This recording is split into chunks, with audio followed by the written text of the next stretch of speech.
nimbali kula sakonco nuninjih budaya Jawi campur sari ringkes guyon maton temanggungan sinengguyung kadang audio ingkang sampun kawentar Raka Mas Haji kinariwa tandharaken lampahi ngadi cara suka parisuka katitik sagung umat muslim sampun manembah paripurna ngadeni salat luhur pramila saking menika kepareng kula sakonco marak sowan malih atur palipur dumateng sagung para tamu ugi para kadang sinoman katitik sampun sawetawis dangu anggenipun ribet nderek meranata rengganing tata cara murih menapa ingkang dados seja penjangka pepunden kula Bapa Narwidi wiwit purwa madya wusana tansah ketingal rancak boten wonten ing sambe kala ugi datang kesupen sinengguyung dateng Garda video syuting ingkang lenggah dalem wonten ing Temanggung ugi mbok bilih samangke wonten para kadang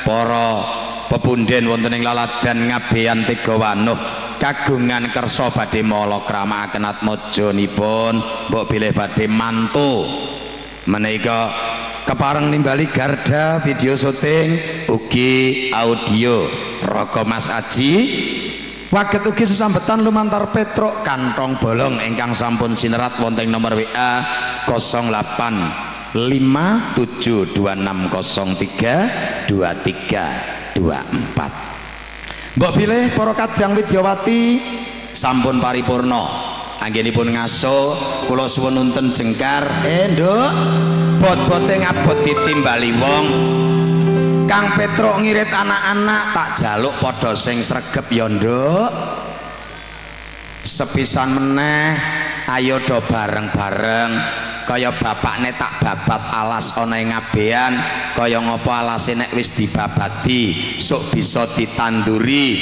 metu hasile ning kudu wiji sing becik aja wiji kang ora apik nggih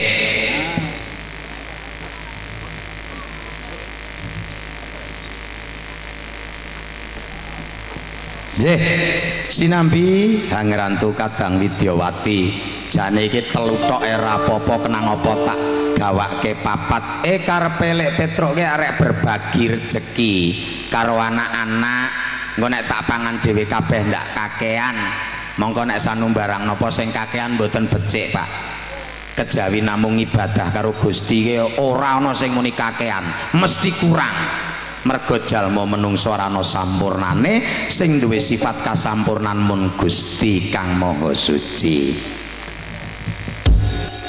setunggal kembang kareta dening Raka Mas Arif Sandirana Putra malah sowan wonten ing ladang ngabean iki wala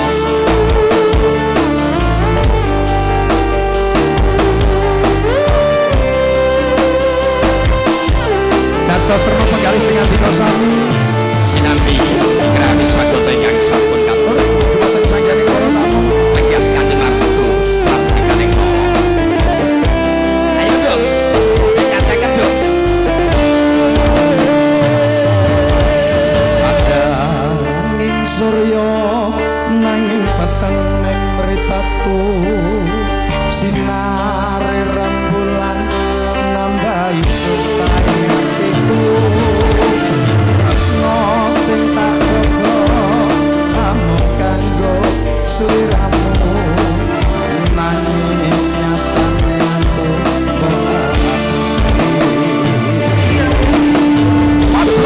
kosong satu hadir di kawasan Ngabean Tegawanuh Temanggung bersama Guyon Maton Sailendra juga Aji Audio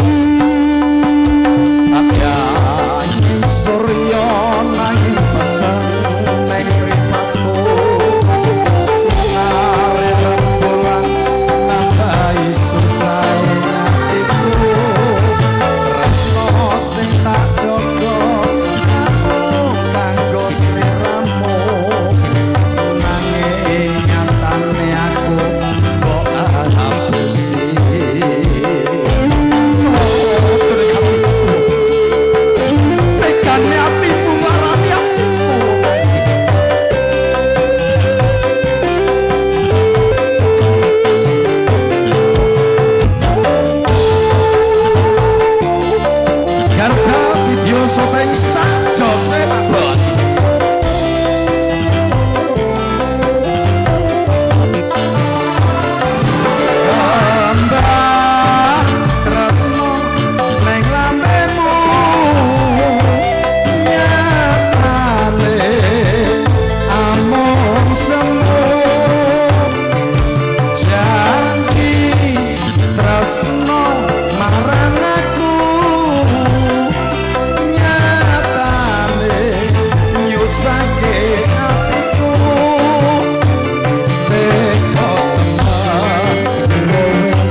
jaga namung kanggo sliramu nanging nyatane aku abusi goyang tipis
saiki kowe nggawa gelang pirang-pirang nggawa ali-ali moto abang kok kowe kok terus karo aku sak geleme mong aku ngerti ki tasmu tuku ning online ya aku sing nukoke apa aku kurang ireng apa aku jek kurang ora bejaji nek pedal tanggo iki mbok menawa ning kene ana apa-apa kena tak ge ngresiki wingi labar besaran to tak ge mlathoki daging sapi niki saking pundi Bu?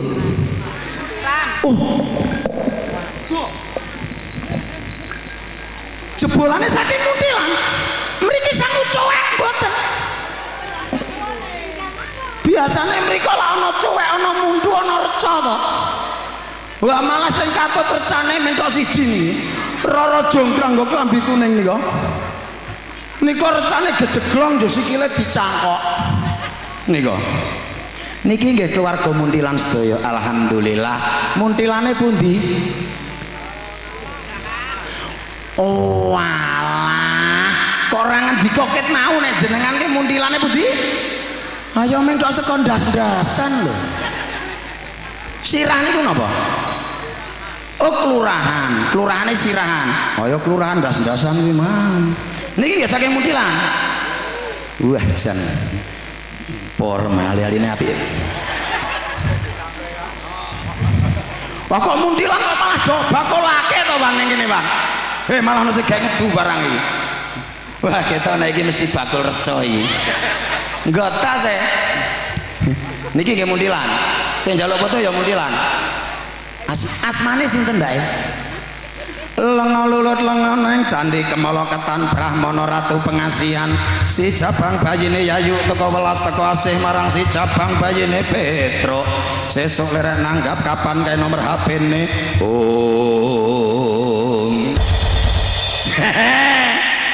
wah Petro rene ora gayeng wis ora ditanggap arek dobur. Yo.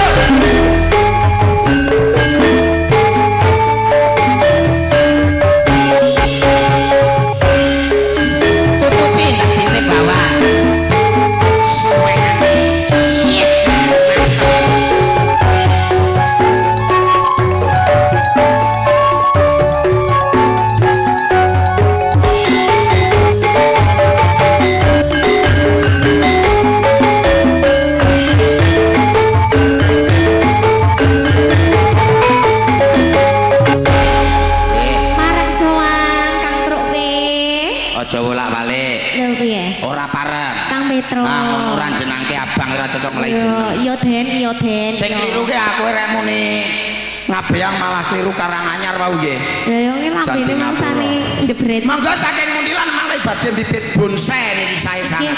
Niki bonsai saged loro dhewe-dhewe. Niki bonsai Antingwati Pak nih. Sinden terkondang di Temanggung bayarang 500 700 ora kanggo. Seperapat juta. Lha tetep boys ana jutane kok. Lah iya. Sinden ayu-ayu kaya Eko ngono lho. Lah piye? Ana 500 karo 700 kok endi? Ya oke. 700 toh? Ya seberapa juta? Oh, milih seberapa juta? Iya. Pinter ngono jutane ya. Iya tetep oke. Ki dagelang lawas mulane wis ra diguyu wong ngene. Lah ya cidor. Cidor. Ning aku nang mundilan jah payu iki nang tekae. Arek ditumbal karo sing mulele. Ah sing mulele guyu to. Sing nggo tas ki juragan bader kae. Ana apa nggih? Asik ah. Rek ngopo kowe? Jare juragan. Ana bojone nok. Luweh. Jauh duit konjur. Ya Allah. Ki kepriye to nok? Peyang aja tiru sinden kaya ngono ya nok. Isin-isinake. Tenan aja tiru nek njaluk sithik anggur sing akeh ya. Kowe rek ngopo kowe? Ayo patute. Iki ra ngajari. Apa tawakon to njaluk duit karo tamu? Luweh ora marah iki wis ngerti dhewe, Pak. Pak, nggih. Wah, Kang Parmidi. Nyong ora salah lho.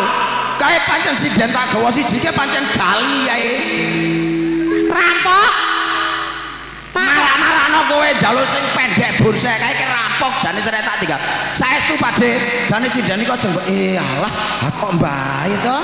Sehat Bagong? Sopo to, Kang? Sop. Walah ora sak kesuwen. Nggih. Aja gelem ijo marai lumuter kono ae sing biru. Kok nek ijo biru ngono kok. Pak, monggo sekecak. Niki nyuwun pangapunten nggih Mas. Ora teges Petro sak kanca niki glidis mboten. Nek pancen Kula rusuh. niku diundang karo anak lanang Narwidi wis matur nuwun nang tenan melu bungah bapakne. Iya. Ning luwih bungah meneh nek sing Joko ndangake yo ngerti. Ngeleling aku nek karo sinden ngene. Ngopo to kowe kaya minggir? Yo ki tos dhisik. Pak, nggih. Salim meneh. Ngopo salam? Oh salam. Oh, arek salim. Sini sama-sama mama sini, mama. Ini sapa? Lah, iki garwane tuh. Oh. Kae opeange cok ngawur kaya nijapake ya. Sing iki ki garwane iki. Iki garwane iki. Lah iki garwane iki to, Mas? Lah iya. Cara badhe apik no? Online. Kita ayo diaturi tembange sik kanggo Bapak. Tas dompetake sama Pak. Sama. Iki anggape dhuwit no, kowe ki tagihan kredit sesuk tanggal 19 ki teko angsuran padake. Diaturi tembange sing kepenak ya. Nyuwun tembang napa Pak? Kinten-kinten sing makbrol wonten. Wabil khususon warga Muntilan. Nggih, Mbak pilih Bapak badhe duet? Monggo nek duet. Niki cok nyanyi. Ayo. Ini malam minggu. Oh, MC wah. Truk kalah ngono. Apa? MC kok. Anak MC apa kerane Muntilan ora ngundangnya. Tetep elek ya. Tetep apenya wong kene buburi kok ngene ra gelem kok. Elek ya tetep. Allah. Ana penyanyi kok MC kok ndang mesti nyawer to, Truk. Iya iya kok. Ketone ra tau gampang rawani nyawer. Bapak. Enggak mriko mawon enggak? Sing Ayo pepak sing nembang. ombo. Tembangnya apa, Pak? Pepak. Pinter. Arasa jagongan nek tinggal. Tasih. Kok yo tinggal barang. Ora aja, Bu. Bojoku ki aku amur cahayu-ayu ora tau cemburu ngerti-ngerti gantung lho. Mangga tembangin apa, Pakde? Tembangin apa? Napa? Sing kira-kira jenengan lali orjane rong garap mawon. Nggih yo kon balinya. Robana Robani. Nggih, kalih Pak sinten asmane, Pak? Harjo Sotil. Pak Harjo Sotil. Alah, gagahe kok Werkudara jenengane kok Solet. Pak Sotil. Pak Harjo Sotil, ono Pak Harjone. Weh, pamor MC Eli wae kemringet tenan to. Anggepe nek wong buruhe penu. Iya. Nganu Pak tasik abot tak gawake? Tasik? Hah? Kok koyone mlakune nek ngono-ngono piye? Hah? Saderengipun badhe ngaturaken Mbok mboten sah. teng isor mawon nggih wah rasa Anak kula sing ketinggil, mungkin gentenan. niki acara napa Nggih, Walimatul Khitan, nggih. Ananda Mirza Dwi Saputra. Nggih. Semoga menjadi anak yang soleh. Amin. MC ngomong tamat ke MC kok lambene iso ndrojot. Ayo. Derajat ya piye? Oh wis ra mati ndredeg. Asik kene wah. Asik kono kok kejute kok nemen. But. Gara-gara niku semerep sing kuning niku. Tutup. Iya. Nah, sing rapat. Ya itu ditutup Mbak Rindu ya, jangan dipletek-pletekin. Iki sing gedhe iki yo ngerti sithik, garis ketutupi. Iya. Ngono ki sumar karo Wawan mari ra konsen mejot player. Masalahnya kalah kali niki lho, Pak. Napa? Lah niki. Gendro niki wah Niki abot, Pak. Niki jujur sing abang niki dinyang 5 yuta raweh, sing biru dinyang 7 yuta raweh, sing niki 3 yuta raweh. Nggih. Arek ketok sau gelu-gele. Mangga tembange napa, Ya Pak? tembangipun Haji? apa, Pak? Apa ya? Napa? Sing rada rancak. Iki sapa iki? Sing lambe amis wis sapa Dik? Oh alah sing iki piye nduk weke sapa nduk tase kaleh kok ning kono tak jikoke tase ana Iki piye, Nduk? Gedhi sapa, Nduk? Sing nyawer sing nika lho bos-bos nika bos. tembange kuwi iki piye weke sapa Ya judule, Truk. nek judule bapakne iki mulah maleh wong ning kono mau nembuke Roro Jonggrang kok tekan kene dak ha kono ya wis nyetel Roro Jonggrang kok Oh, nggih. Aki kok urung nyanyekne lawe jaluk perawan Kalimantan. Ketone MC saking larise apa lagu iki. Kan sing gak buka dompet kae. Aku weruh kae. Nah, kae buka dompet. Sapa Iki kudune disawer nika bos buah, bos sayur. Oke. Ha nika mengke parani nika kalih nika, mburi nika kudu nyawer nika. Pak, niki tak weling jenengan. Pumpung urung kejadian. Wingi enten tamu adoh main teng daerah Temanggung boten nyawer to bali ra nggo ndas. Oh nggih, siap. Das keren. Nuwun pangapunten niki namung nderek gojek nggih Pak nggih. Wah nek iki mbak iki kaya Pak manten lurah nggih. Nggih. Manten lurah. Saestu. Mboten.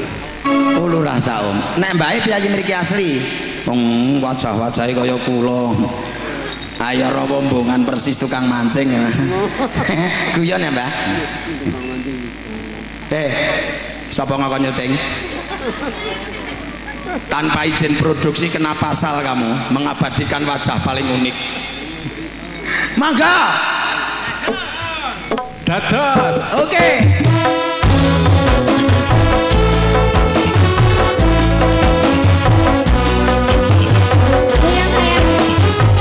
Sawerane adolan lios.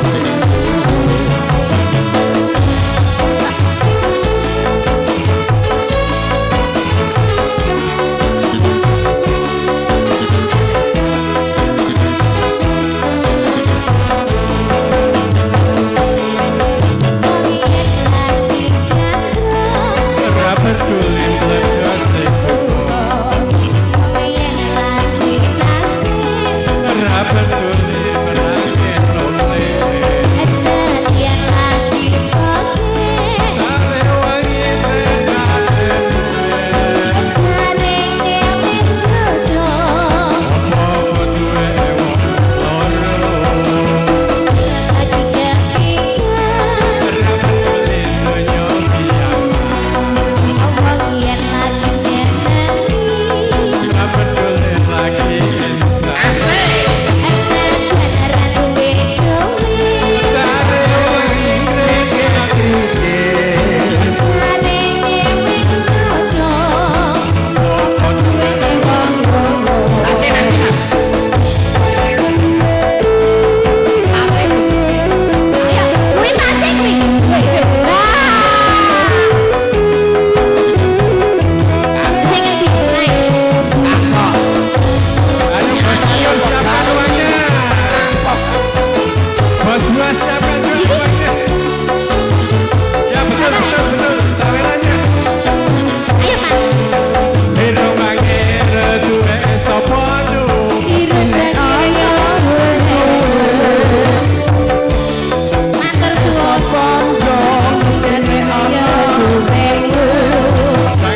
MC terus nyumbang lagu neng daerah Secang tekan daerah Magelang nyawer entek 500 ya nok dhisik. Iya. Wis sampean yo nyanyi entek 500 ya. Tahu. Ning wis tau tumor. Oh ya ora apa-apa iki nembang wis matur nuwun. Oh ya wegah ning kok. Ning kayane nggo bali kesleo. Iya iya cak. Biasane nek sak tembangan ki 200.000. Oh, pesan santai Mas. Tak tuku. Padake Petro MC tipis wae nok sak tembangan. Iki tenan iki. Sak tembangan piro e? 200. Padake wae. Buka tas tok. Senake. Oh kosong. 200. Patang lagu. 800. Kapok. Ayo, iki bayaran iki rong tak dom lho iki. Ayo. Wis sampean iso pudi ae tekan omah. Nggih piye, Pak? Konjo karepe kok sing kono ngrungokake tok wae nyeket-nyeket sampean kok. Lumayan. Ora pareng. Ora parang ya luwih wae kok. Iya ngono. Awas lho, Dik. Niki paku kathah lho, Dik. Jenengan ngati-ati. Ya sayang ya, awas ya. Awas ya sayang ya. Bapak. Niki gaming derek. Matur suwun menika nggih. Ya maaf. Asma Pak Harjo ya? Harjo Sotel. Harjo Sotel. Karena apa? Niki sing cok teng TV. Anget. Apa iki burek? Ana ana gedang slempete kene tutulke kene anget. Nggih, kula asring nonton wonten TV Magelang bahwa Bapak pas ada sebuah acara nika, wah jebulane kondang tenan, Nduk. Nggih. Zaman wingi mledose Gunung Merapi kae lah bapake melu katut. Katut gebledose? Oh, wah kowe iki aja sembrono to, Nduk. Lah apa? Dheweke iki dadi petugas. Petugas parkir. Melu tukang. Tukang napa? Tukang ngaido. Nggih, Bapak matur suwun menika nggih. Niki nyuwun pangapunten Priyogong saking Muntilan. Kok ya jan pancen sinden kula niku rada aneh Pak niki. Kula ki ra ngajari tak kon ngemis Pak. Sumpah niki. Kok sampai kejadian ngeten iki di luar batas nalar saya. Yo nalar dhewe kok mah warai. Cah kene kok jur. Pancen sinden ki nek muni wis dadi rondo pancen rada gelem Pak. Tetel aja. Lah pripun ndalke bayaran panggung ra nyukup nek ra karo ngemis ora sampai susune anake rondo niku. Tabuke lho. Mangga Muntilan enten judo sing jeneng ngersakake. Oh, yo kok rada galak ki sadae. Ening mau ngenehi kowe galak apa ho? Wani loro. Aku timbang tak neke iki anggur kaplok dhewe wong kaya jeh pulene. Mangga, ayo saiki tak gilir saka sing kene sih.